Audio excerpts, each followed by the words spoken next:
Bom, nós temos a expectativa e acreditamos que a pior parte de toda essa situação já tem passado. Acreditamos que estamos numa retomada. E nessa retomada, nós vamos precisar aprender a lidar com alguns resíduos que acabaram ficando, ou que possam ter o interesse de nos acompanhar por um período da nossa jornada. Eu tenho visto muitas pessoas desanimadas, eu tenho visto muitas pessoas que quando você vai conversar com ela, até a sua palavra de ânimo não está muito fortalecida. E todas as vezes que você vai, às vezes, conversar com alguém, esse alguém sempre tem a dar uma ênfase, né? A dificuldade, o problema, né? E eu quero conversar com você hoje, deixar para você só, rapidinho, pessoas que trazem um comportamento que você deve deixar afastados de você durante um período, e pessoas que você deve trazer para perto de você, porque o comportamento, a perspectiva, a maneira que ela resolveu lidar com essa situação, vai te impulsionar, vai levar você para frente. Tudo que você vê em rede social, a nível de notícia, ou fala de política ou fala de doença, quando não fala das duas coisas juntas. E todas as duas coisas, as informações que recebemos, elas têm tendência, inevitavelmente, de criar em nós, um comportamento ruim, uma perspectiva ruim. Quando nós olhamos para toda essa estrutura, é isso que vemos. E por isso, as pessoas falam mais de divórcio. O divórcio cresceu demais nesse período.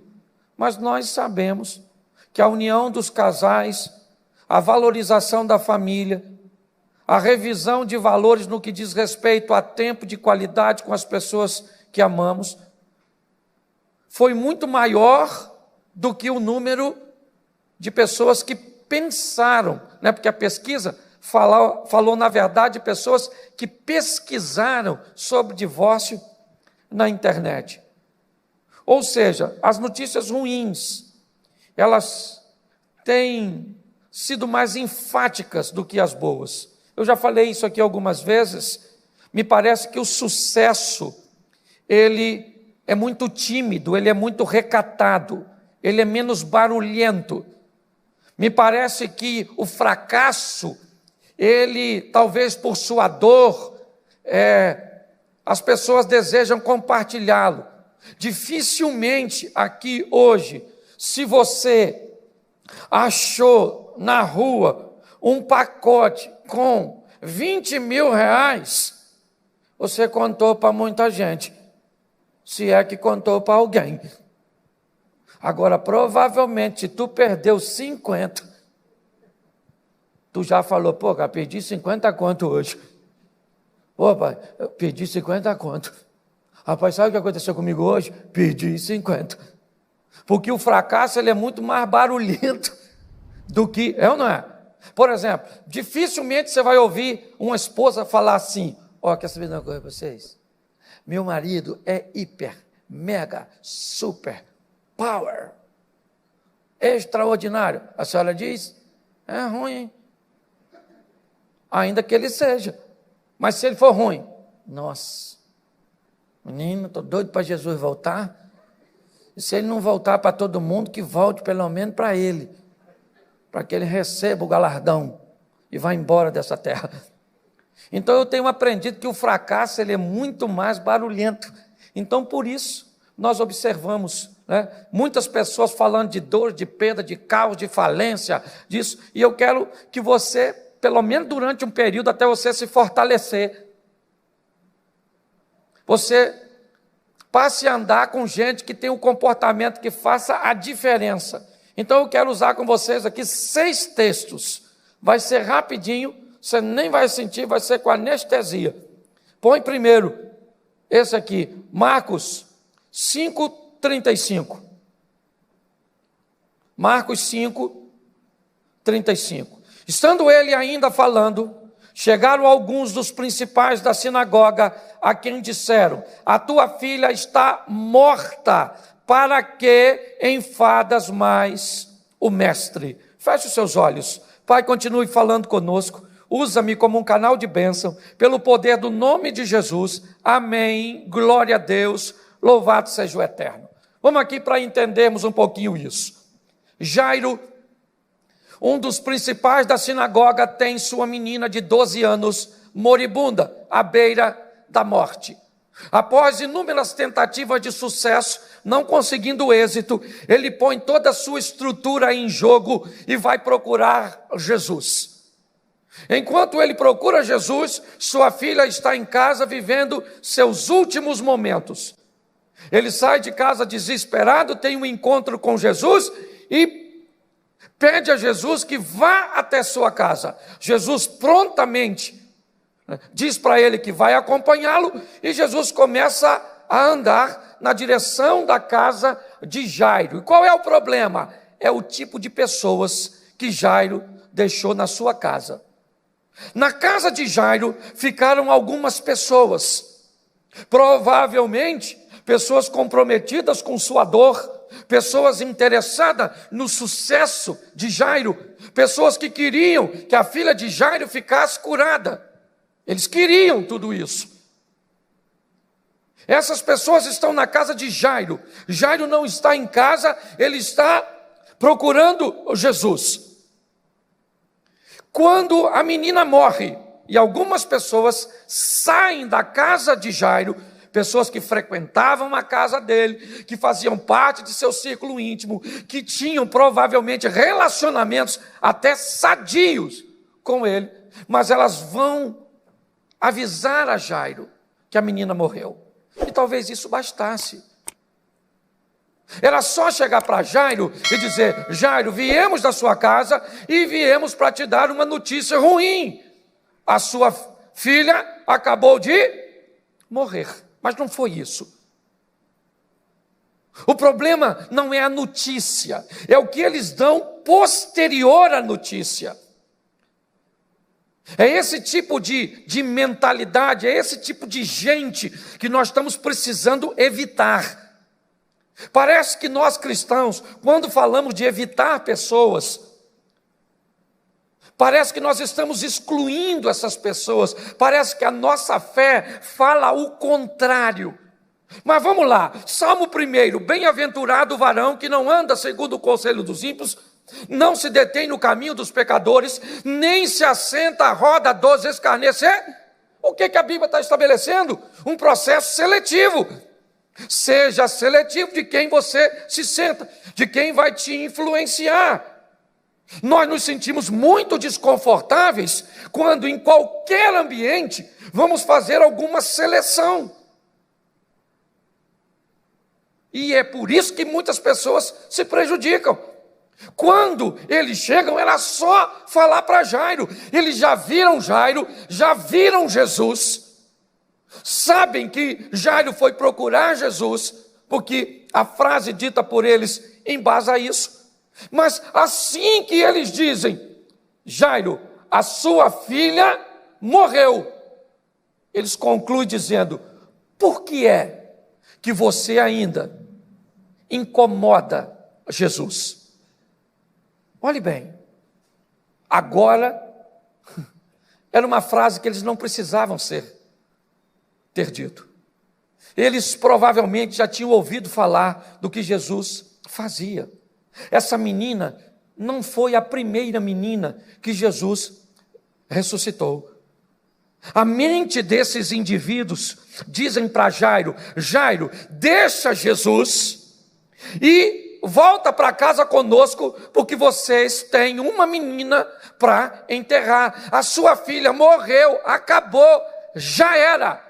E nesse momento, ao ouvir essas palavras, essa sentença, e esse grupo que fazia parte de seu círculo íntimo, ele olha para Jesus, que provavelmente acabou de conhecer pessoalmente, ou ter o primeiro contato, e Jesus diz para ele: Jairo, não temas, crê somente. Os homens disseram: não incomode mais o mestre, acabou. Jesus disse: eu ainda vou na sua casa, eu vou com você, mas a menina está morta, não adianta o senhor ir. Jesus olha para Jairo e diz: Jairo, você veio me chamar para eu ir na sua casa, então fique tranquilo, porque eu vou à sua casa. Não temas, crê somente.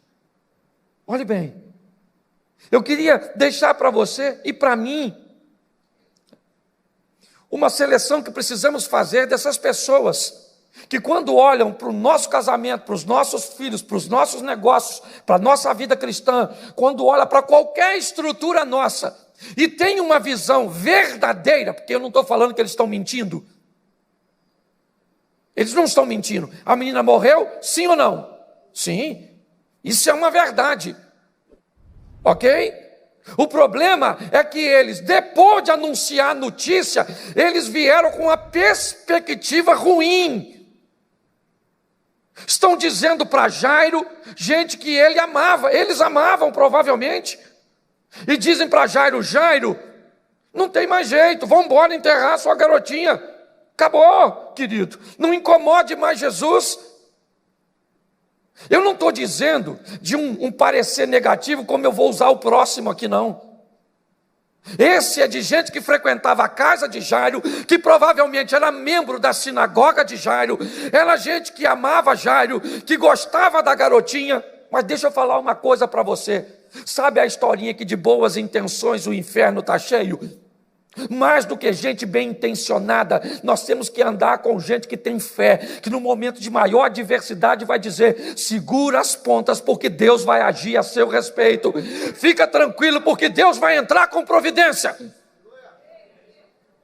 Andar com gente que, quando tem uma perspectiva negativa, olha e diz: já era, não deve ser uma boa companhia para nós, principalmente no momento, às vezes, de adversidade.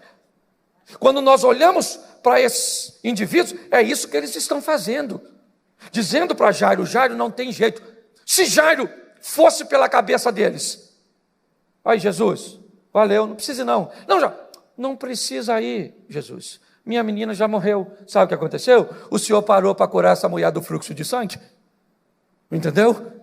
E essa mulher foi curada e a minha filha se lascou. Agora pode ir com o seu discípulozinho. Mas quando ele olha para Jesus, Jesus disse: Jairo, vou falar uma coisa para você, não temas, eu vou na sua. Provavelmente Jairo não sabe nem o que ele vai fazer lá. Aliás, qualquer coisa que ele fizer, sendo quem é, até se desse uma boa palavra fúnebre, talvez seja confortante para a família de Jairo. Mas quando ele chega, aquilo que aquelas pessoas que andavam perto dele disseram que não tinha mais jeito, Jairo vai ver viva de novo. Eu vim hoje falar para você, eu não sei o que você está enfrentando, o que essa crise, o que esse problema, o que essa dificuldade está trazendo para a sua vida. Eu só sei de uma coisa: para de ouvir gente com posicionamento negativo e acredite que Deus vai na sua casa, vai na sua empresa, vai entrar na sua vida, você está entendendo? Vai entrar no seu casamento, vai entrar na vida de seus filhos e a sua história vai mudar. Acredite nisso, amém? Não está dando, nesse momento, onde você liga a televisão, notícia boa ou ruim? Você vai ver esses portais de internet, a notícia é boa ou ruim? Pois é, ou a gente vai se encher desse lixo e vai ficar pessimista, ou você vai andar com essa turma doida, porque é crente mesmo, essa turma que anda com Jesus, tudo doido. Pode ver, a pessoa está: rapaz, olha, está difícil demais. Difícil o quê, rapaz? Vamos embora, olha o joelho aí que eu vou orar por você, vou botar a mão na sua cabeça, vou fazer isso. Mas se morrer, vai morar com Jesus na glória, louvado seja o eterno, e a vida continua. Mas quando é que tem dor? Não tem dor não, meu filho, aqui é só felicidade, vamos embora. No mundo tereis gente equipada para tudo.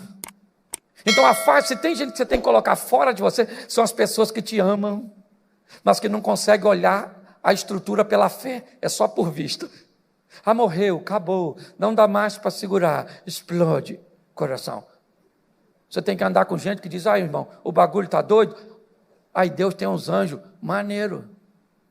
Ah, mas a crise. Pois é, Deus tem poder sobre a crise. Ah, mas o marido se apaixonou por outra. Pois é, menino.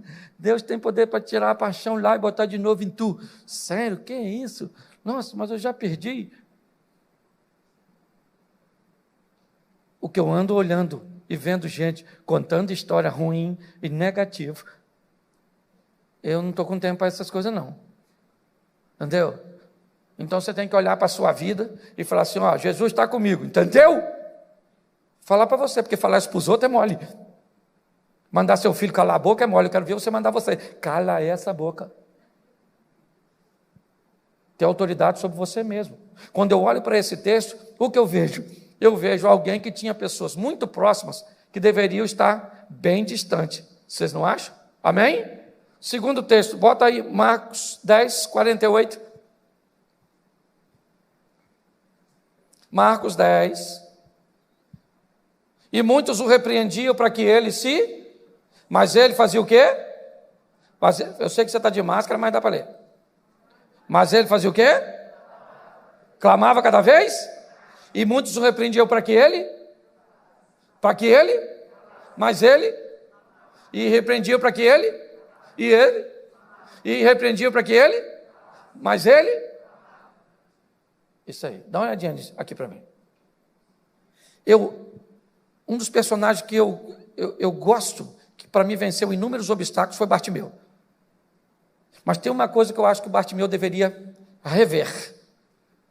E as pessoas que ele deixava estar perto dele. Ele está na saída de Jericó, cego, conhecidíssimo. Aliás, tem até outro texto que diz que eram 2 cegos, e aqui diz que era um só, provavelmente, né?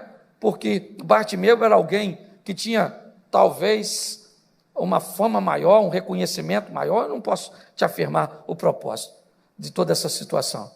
Mas preste atenção, ele está ali, na saída. Foi a última vez que Jesus entrou em Jericó. Última. Se Bartimeu não fosse curado daquela vez, de Jericó, Jesus vai ao Getsemane, ao Gólgota, né? E vai ser crucificado. Se não fosse naquela ocasião, não era mais. Mas preste atenção se aquilo é tipo de gente. Quando Bartimeu escuta que há uma possibilidade dele receber vitória,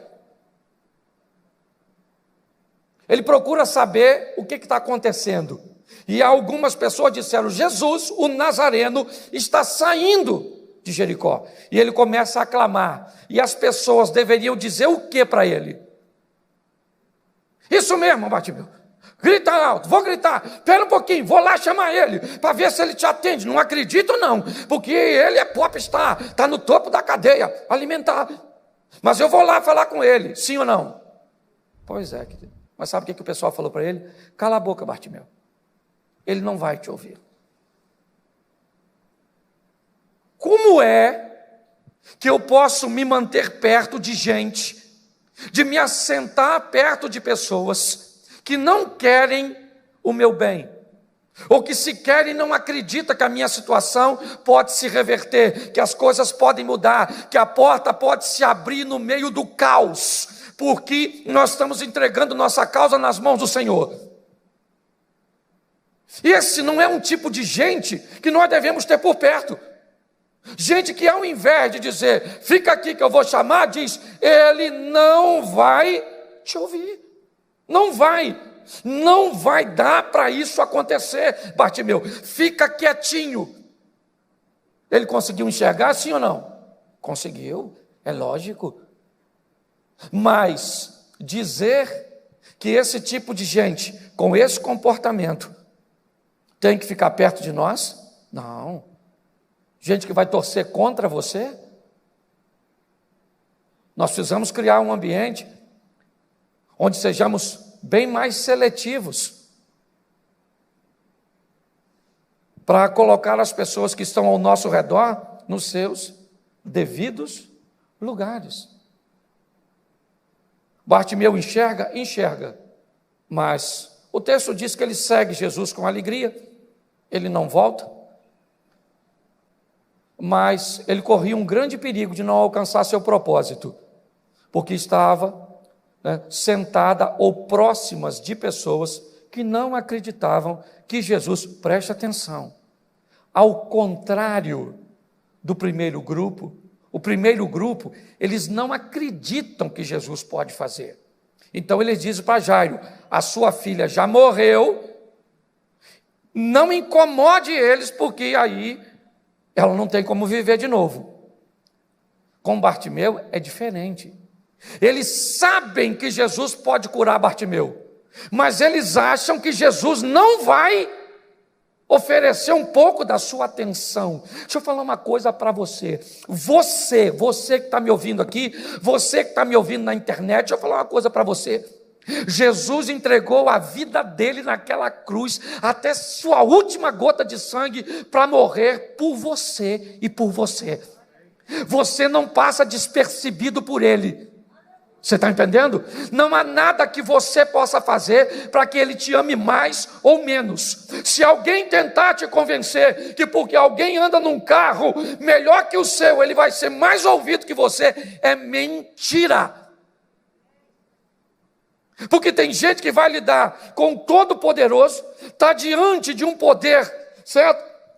Que foi liberado para mudar a sua história, mas acha que não é digno disso. É isso que eles estão dizendo. Eles olham para Bartimeu: quem é? Ele é um mendigo cego. Quem é ele? Ele é Jesus, o Nazareno, o Filho de Deus, o poderoso, que anda curando tudo. Então preste atenção, ali está o poderoso e aqui está o mendigo. Mas espera aí, o Bartimeu, ele não vai parar para te ouvir, não tem lógica ele parar para te ouvir. Ele vai perder o tempo dele. Deixa eu falar uma coisa para você. Jesus não perdeu o tempo dele comigo e com você. Ele perdeu o sangue dele comigo e com você. É muito mais que o tempo. Ele entregou a vida dele. Ele disse para Pôncio Pilatos: ninguém tira a minha vida. Isso aqui não é fatalidade. Eu é que entrego. Eu resolvi morrer. E a Bíblia diz assim: e Cristo morreu por nós, sendo nós ainda pecadores, sabendo quem somos.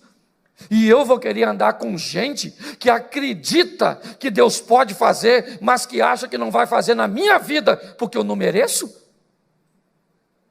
E você pode ter certeza que eu já me distanciei de muita gente, porque tinha esse tipo de comportamento para comigo. Olhava para a minha vida e disse: mas o Cláudio não merece viver tudo isso. E eu não mereço. E eu sei. Agora daí a pessoa não gostar do que Deus está fazendo, aí eu tenho que trocar de relacionamento. É assim que funciona. Observe um pouco isso, porque isso pode te ajudar. Outra, coloca aí para mim, capítulo 17, verso 33 de 1 Samuel. 1 Samuel 17, 33.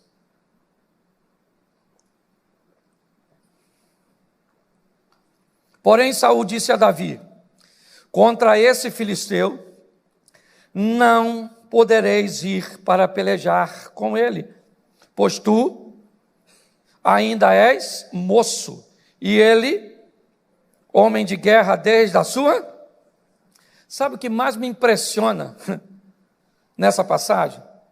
É que para Davi enfrentar Golias, ele depende da autorização de Saul. E sabe o que mais me impressiona? É que Saul tem certeza que Davi vai, mas mesmo assim, autoriza. Ele está dizendo para Davi: contra esse gigante, você não pode ir pelejar. Você é moço, e ele é guerreiro desde a mocidade. Não tem cabimento, você não tem como vencer esse gigante. Bom, querido, se eu não tenho como vencer, por que você vai me autorizar? Olhe bem, me parece que Saul quer se livrar de uma vergonha maior, que é não ter nenhum representante de Israel que lutasse contra o gigante. Porque você pode ter certeza que para os filisteus, Davi poderia parecer pequeno, é verdade. Mas eles não tinham uma proximidade tão grande para identificar que Davi não era um guerreiro. Até porque ele era novo, pequeno, em relação talvez aos soldados. Mas, na descrição dele, ele era forte, valente. Tudo isso descreveram quando ele vai tocar para Saul. Mas Saul, quando olha para Davi, o que Davi tem? Um gigante, que na verdade não está nem envergonhando ele, está envergonhando Saul e todo o reino. Quando Davi se predispõe a lutar contra o gigante, todo mundo diz para Davi: você não vai vencer. Deixa eu falar uma coisa para você. Se você, para vencer, está dependendo da torcida dos outros, cuidado que você pode perder. Quando você for enfrentar uma batalha, seja o seu melhor e maior torcedor. É assim que funciona. Quando eu olho para Davi, o que eu vejo? Ele está conversando com o rei. E a palavra de Saul é: contra esse gigante, você não pode ir pelejar. Davi disse: olha, eu já matei leão e eu matei urso, eu vou enfrentar o gigante. Você não tem como ir, cara, não faz sentido, mas eu vou autorizar sua ida. Olha só, gente como Saul é gente que nós não podemos ter perto de nós. Saul nunca teve alguém tão fiel quanto Davi, mas ele estava tão doente de mente que ele via no homem mais fiel o mais infiel. Dá uma olhada e pensa, quando eu olho para Saul, Saul foi aquele que teve, eu acho que a grande coisa de Saul foi o seguinte: ele era alguém que teve o Espírito de Deus, e a Bíblia diz que o Espírito de Deus se retirou de Saul, e um espírito mau se apoderou de Saul, e o atormentava. E a Bíblia diz que quando Samuel vai ungir Davi, o Espírito do Senhor se apoderou de Davi. Ou seja, se tinha alguém naquela história que já tinha tido o Espírito de Deus e sabia quem ele era, esse alguém era Saul. E agora Saul, que não tinha mais, sabia onde esse Espírito estava. E ele estava onde? Em Davi. A inveja corroeu. Deixa eu falar uma coisa para você.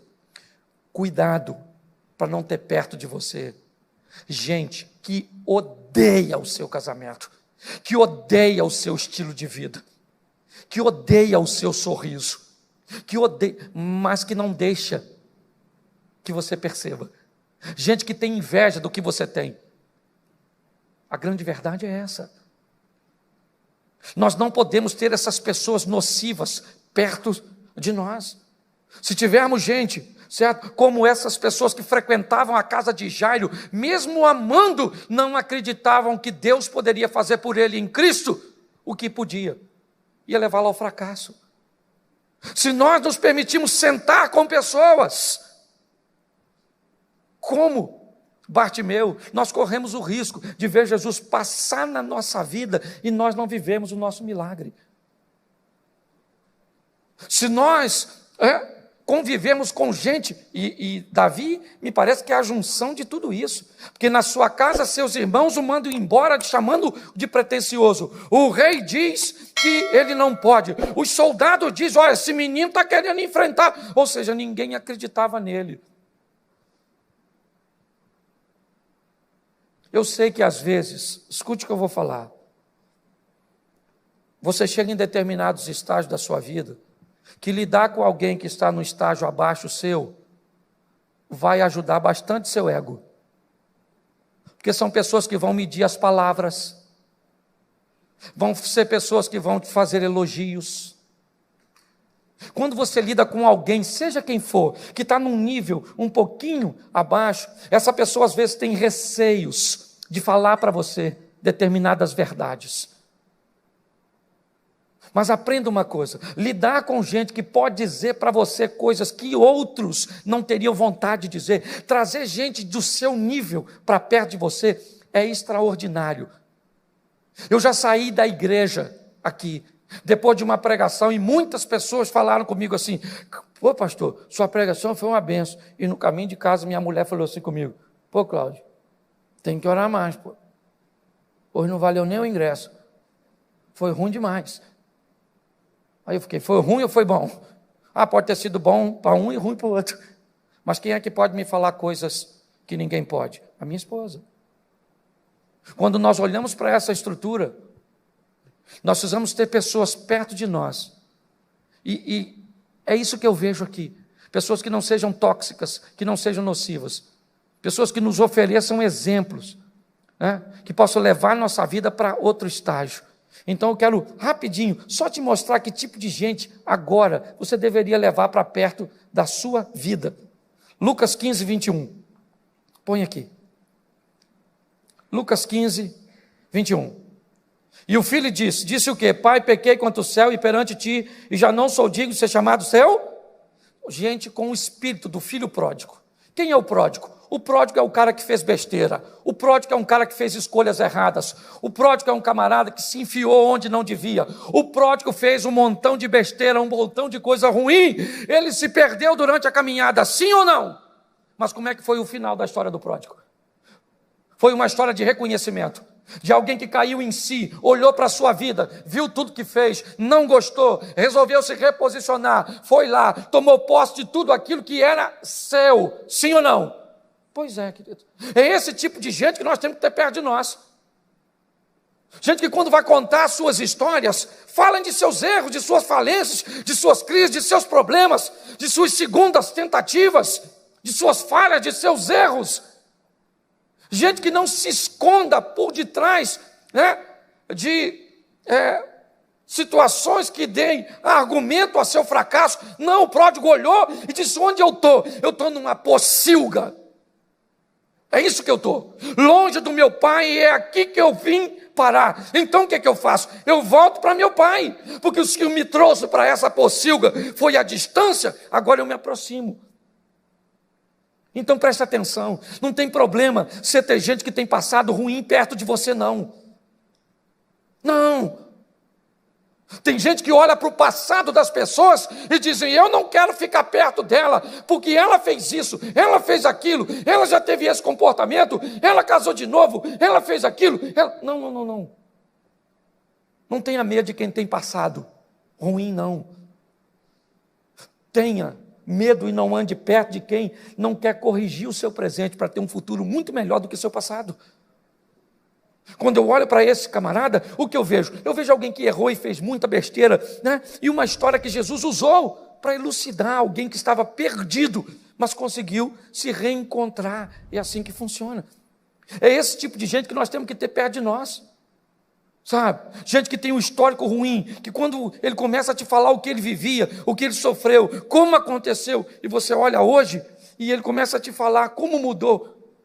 Ele falou, eu vou para meu pai. Por quê? Porque lá no meu pai até os trabalhadores têm pão com fartura. Eu vou lá para meu pai e vou dizer para ele, pequei contra o céu, peguei diante de ti, já não sou digno de ser chamado teu filho. Eu vou falar dos meus erros, porque eu não aguento mais, eu quero mudar de vida. Isso é importante, você andar com gente que sabe que errou e que não tem medo de seu erro. Gente que não vai achar que sua saliva tem substâncias terapêuticas e curativas. Não. Gente que vai olhar e diz, eu vacilei, eu traí, eu me ferrei. Eu ferrei as pessoas que me amavam. Eu prejudiquei fulano, eu dei volta em ciclano, eu não paguei fulano de tal. Eu fiz isso, fiz aquilo, mas isso está no meu passado. Nós precisamos nos aproximar de gente que quer viver uma nova vida ao lado de Deus. É assim que funciona. E quando você for conversar com gente desse tipo, as coisas são diferentes. Todas as vezes que Jesus ia viver momentos extraordinários, vamos voltar um pouquinho à casa de Jairo, na hora de entrar naquele ambiente onde a menina está morta, quem ele chama? Seus discípulos mais chegados. Porque se dentro daquele quarto, Jairo olha para Pedro e diz, Pedro, minha menina morreu de verdade, Pedro está ali. Pedro diria, fica quieto, Jairo. Fica quieto porque nosso mestre não perde tempo em nada. Já vimos ele fazer coisas muito maiores do que o que ele vai fazer aqui hoje. Segura a onda. Mas se Jesus leva Judas Iscariotes, morreu mesmo, hein? Morreu mesmo, olha lá. Está branquinha já. Encosta a mão nela para ver se está gelada. Preste atenção. Nós temos que olhar e decidir trazer para perto de nós pessoas que vão levar a nossa vida para outro nível. 2 Reis 5,13. Só mais 2 textos. 2 Reis 5,13.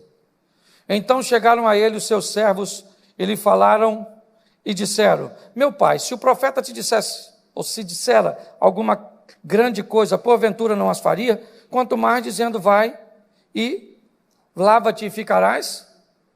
Olhe para mim aqui, esse cara está voltando para casa doente. É isso. O interesse de Naamã é voltar para casa doente. Entende? Ele era leproso e vai voltar para casa leproso, porque ele já está cansado. Ele sai com a perspectiva de achar cura, e ele vai no rei de Samaria que rasga as suas vestes. E ele, cansado da viagem e daquela frustração, o profeta diz: manda ele vir na minha casa. Naamã vai para a casa de Eliseu. Chega lá, Eliseu não recebe, e ainda manda Geazi falar com ele. Manda ele dar 7 mergulhos. Ele disse: eu não vou mais, chega, eu estou cansado. De onde eu venho tem rios mais limpos do que o Jordão. Eu não vou, vamos embora. E os homens que estão com ele, gente que andava com cara, gente que ele levou na comitiva, olhou para Naamã e disse: calma, chefe, calma, vamos pensar direito. A fama desse cara é boa, ele não é qualquer um, ele é respeitado nessa nação. Se esse cara dissesse para o senhor fazer algo difícil, o senhor não faria? Quanto mais dar um pulinho ali e dar uns mergulhos. Vamos lá, cara, vamos embora. Naamã falou: isso aí, vamos lá mesmo, vamos lá. Ele foi lá, deu os 7 mergulhos e ficou curado. E se ele tivesse com a turma que estava perto do Bartimeu? Tinha voltado para casa leproso. Olha só, o sucesso desse cara está diretamente ligado a quem está perto dele. Isso é muito mais importante do que você possa imaginar. Muito mais importante. Suas conexões, as pessoas que exercem influência, as pessoas que estão perto de você. É assim que funciona. Quando nós olhamos, o que nós vemos? Nós vemos esses caras fazendo diferença. Quer voltar para o Velho Testamento, para o Novo Testamento, para a gente fechar? Vamos lá. Um paralítico está sendo carregado por 4 homens até Cafarnaum, a casa da sogra de Pedro. E quando eles chegam em Cafarnaum, uma multidão está ao redor da casa de Jesus. Não há possibilidade nenhuma de se entrar naquela casa. Todos os lugares estão ocupados por pessoas que têm necessidade. O texto diz que os homens se posicionam em cima da casa, tiram a cobertura, o telhado, içam o paralítico e colocam na presença de Jesus. O texto é categórico em dizer, e Jesus, vendo a fé deles, não foi do cara, deles. Jesus olha para cima e vê os 4 camaradas que resolveram levar seu amigo, olha bem, até a presença de Jesus, que chegaram lá, não tinha mais lugar para entrar, mas esses 4 camaradas romperam os obstáculos, ultrapassaram as barreiras e colocaram o paralítico na presença de Jesus. O texto diz que Jesus diz: perdoados estão os teus pecados. Começaram a rir. Quem é esse que perdoa pecado? Ele disse: então vocês acham que é mais difícil? Então, para que vocês saibam que o Filho do Homem tem poder na terra para perdoar pecados, levanta, toma a tua cama e vai para a tua casa. Quando aquele homem entrou naquela casa, a cama carregava ele. Quando ele saiu daquela casa, ele carregava aquela cama. Mas tudo isso aconteceu por quê? Por causa das pessoas. E eu só citei texto para vocês de vitória. Eu poderia ter mostrado para vocês inúmeros textos de camarada como filho de Salomão, que vai pelo conselho dos mais novos e faz as tribos se separarem para sempre. E tantas outras pessoas que, através de conselhos ruins, romperam e quebraram princípios, como Sansão, que quebra princípios e perece por andar com quem não deve. Que possamos sair daqui hoje, dando uma olhada em que tipo de gente você quer por perto de você. E é assim que funciona. É você que vai decidir tudo isso. As escolhas são suas. Você é 100% responsável por sua vida. Hoje eu postei na minha rede. Não é o professor que te faz um bom aluno. Não é o personal que te faz fit. Não é o coach que te enriquece. Não é o pastor que te faz ter fé. Na vida, você tem 100% de responsabilidade do que você vai fazer. É assim que funciona. Pegue essas pessoas que têm valores e princípios e que vão te impulsionar, principalmente nesse momento agora, sabe? E vão te levar para frente. Eu queria que você ficasse de pé nesse momento e saísse daqui olhando para a sua vida e dizendo: Deus é poderoso e eu vou vencer em Cristo Jesus. Feche seus olhos neste momento. Feche seus olhos. Eu quero orar por você que está em casa também. Pai, em nome de Jesus, ó Deus, inúmeras passagens bíblicas, nós recebemos as orientações de escolher os nossos relacionamentos, de estabelecer as pessoas que irão exercer influência sobre nós. Nos dê maturidade de fazermos isso de uma forma sábia, mas em nome de Jesus, ó Pai, em nome de Jesus, que possamos ter perto de nós, da nossa casa, dos nossos negócios, da nossa vida contigo, pessoas comprometidas, Deus, e muito mais do que um compromisso com o nosso sucesso, pessoas que consigam enxergar coisas que vão além dos olhos humanos.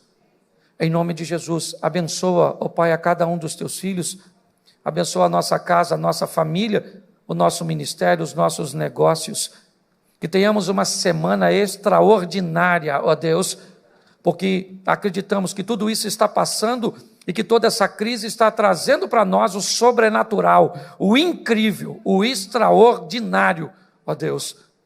Leva-nos aos nossos lares, ó Pai, guardado por tuas boas mãos poderosas.